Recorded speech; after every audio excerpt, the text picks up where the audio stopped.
Mark, how did you first become aware of Matt as a possibility of when he could join Forest Green? Probably a couple of weeks ago.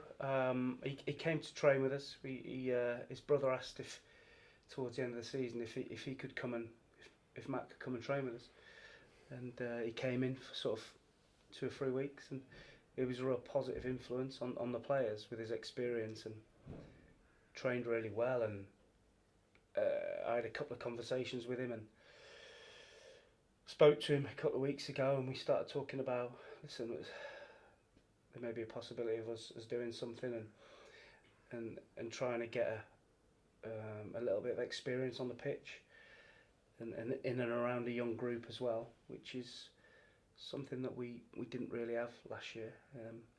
He's going to come in predominantly as a player, but he's going to start to do some coaching as well. That'll certainly help us in terms of, you look at Farron Rawson, Nathan McGinley, 2 promising young defenders that I'm sure can learn off Matt. And you think, well, Lee Collins has left the club, so too has Gavin Gunning. So there really was that need for an experienced defender, wasn't there? Yeah, there was an experience for a good defender.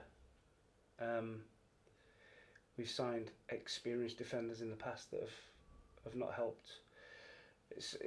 And I think the key thing was getting to have a look at him for those 3 weeks, and perfect. We could have a look at him. He could have a look at us. I think he really enjoyed being in and around us and what we were trying to achieve with a young group. And I think he can really help the boys going forward. Certainly on the pitch and definitely off it.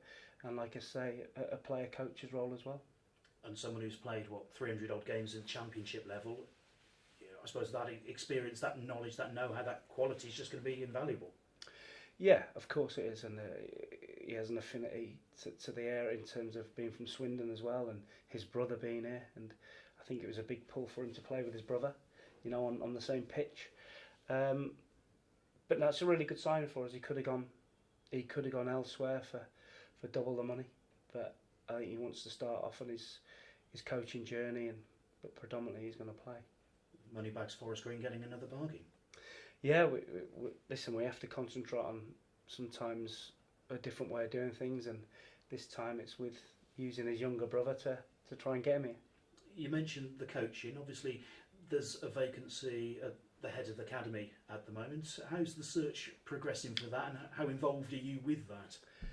I've not had too much to do with that sort of search, or that's the club are gonna. I think they're going to sift through the applicants, and then I'll have a look once they get to the later stages on potential candidates that have got a realistic chance of getting a job. And the level Matt will be coaching at, would that be sort of first team, youth team mixture? Yeah, across the board really. I think, and I've had a good conversation with this morning. When you've played to the level Matt has or is, you have a real good understanding of the game, and it's then about how you put those ideas into a coaching session, and how you try and get the players to learn from that session, and that's what he wants to learn. And he'll get plenty of opportunities with, like I say, we've got some really good young defenders in sort of Shepherd, McGinley, Rawson. And also being a top defender, he'll understand what he didn't like in strikers and what can hurt defenders. So he can work with them, he can work in the academy, and he's desperate to get his foot on that ladder. In terms of the rest of squad building, how many more do you feel that you need? Obviously, there were only a couple who were released at the end of the season.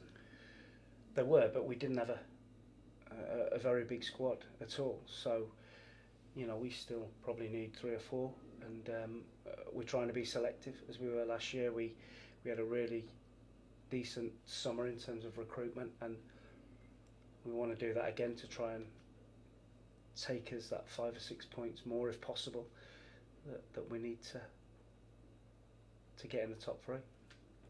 And presumably you've got to have a backup plan if Reece Brown goes elsewhere. What is the latest on his situation? There is no development. I personally can't see Reece staying. I think he'll move on to a big club.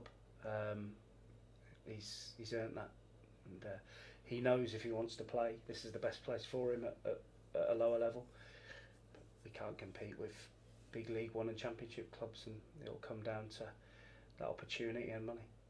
But Forest Green will get something for the development that they've aided him with, and which presumably you can then go out and look for replacements with. Yeah, of course. It's not going to be vast sums of money because he was only with us for 2 years, but we did everything we could to get him to stay in terms of offering what we offered. So that will be taken into consideration. But listen, we knew that. We knew where that was going, and is what it is. But there's plenty of players out there, you know, and we're trying to be really selective. The ones we get, we look in a different pool from a lot of other teams in terms of the technical aspect. So we're working through it. And the more players that you can get moving on to a higher level, I suppose, the more attractive Forest Green look as a club where people can improve themselves. Yeah, we have that reputation of young, agents and want their young players to come here because they know that we work with them, we play them, and they have a chance to move on. So that will continue while we're here. Thanks, Mark. Thanks. Well, Matt Mills was in the Indian Premier League last season. I understand Phil Brown was Yeah. his manager. Did you have a conversation with Phil? I didn't, but one of my best friends in football is the assistant manager. Right. So Trevor Morgan, who used to play for Bristol City. I'm Bristol Rovers.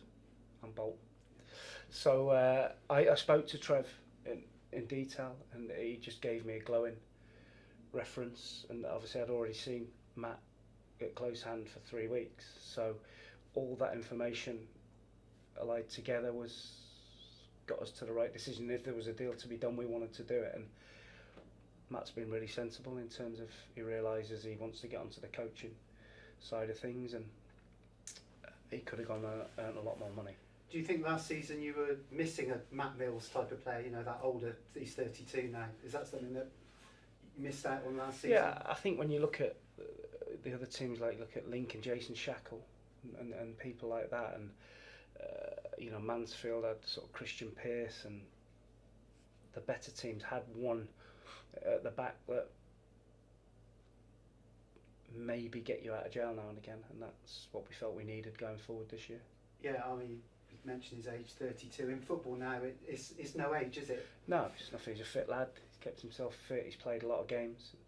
Touch wood, he's not had any real injury concerns. So we want to go one step further next year. It's going to be tough. You look at the teams that have come into the league. Some big teams in terms of finance and history, and it's only made the league stronger. I think there's probably 15 or 16 teams next season fighting for 7 spaces, realistically. So we've got to make sure we're in the shake-up. Have you got over the disappointment of No. the semis? No. I don't think I ever will, because I couldn't bring myself to watch the final. Somebody sent me some clips of the highlights, and it just seemed that the pattern continued, and there's an unbelievable penalty against Manny Month before anything else happened in the game that should have meant it's a penalty before O'Brien gets sent off. And the one thing that really irritated me was that the fourth official for the game was the official that sent Carl Winchester off. So there's no accountability. So that referee made a horrendous mistake in costing us a chance to play at Wembley, but he himself got the chance to officiate at Wembley. And where's the accountability? But Mike Dean was there again, so they got their wish.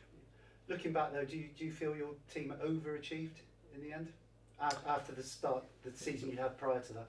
Yeah, it's pretty clear for me. You either win or you lose. I don't think there's any pats on the back and bits for in the middle. Yeah, we did fine, we did well, and all of that. But you win or lose, and we lost. So I want to win next year. It'll be tough, like I said, but it was tough this year, and we want to win. No, I haven't got over the disappointment. and it hurt, but that has to drive us on for next season. And it is a case of progression each season, really, isn't it? That's important, and for us to progress means that we would probably get promoted. So, like I say, it's a tough one. We're 5 points short in the end, and I look back at the Crewe game, and we had that promotion, although we didn't know it at the time, that we had automatic promotion in our grasp, and hence why you bring people like Matt in. That doesn't happen if Matt's on the pitch. Yeah. Is Matt likely to be the last of the experienced old heads, or will you look again to add another one? It doesn't mean that you're experienced in terms of age, but you could be experienced in terms of games played. You know, there's 23, 24-year-old lads that have played 200 games, and that's experienced in my book. So it doesn't matter about age, or it's about good players.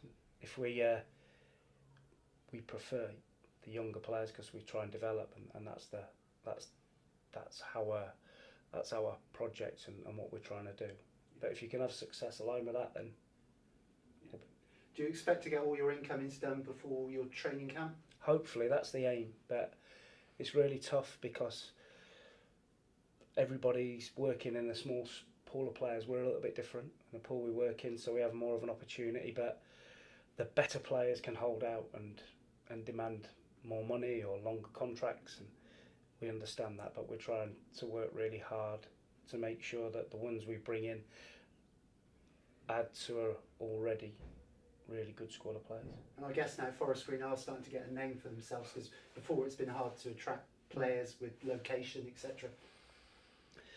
Yeah, I think it's why we attract the younger players, because they know they get a platform where they can play and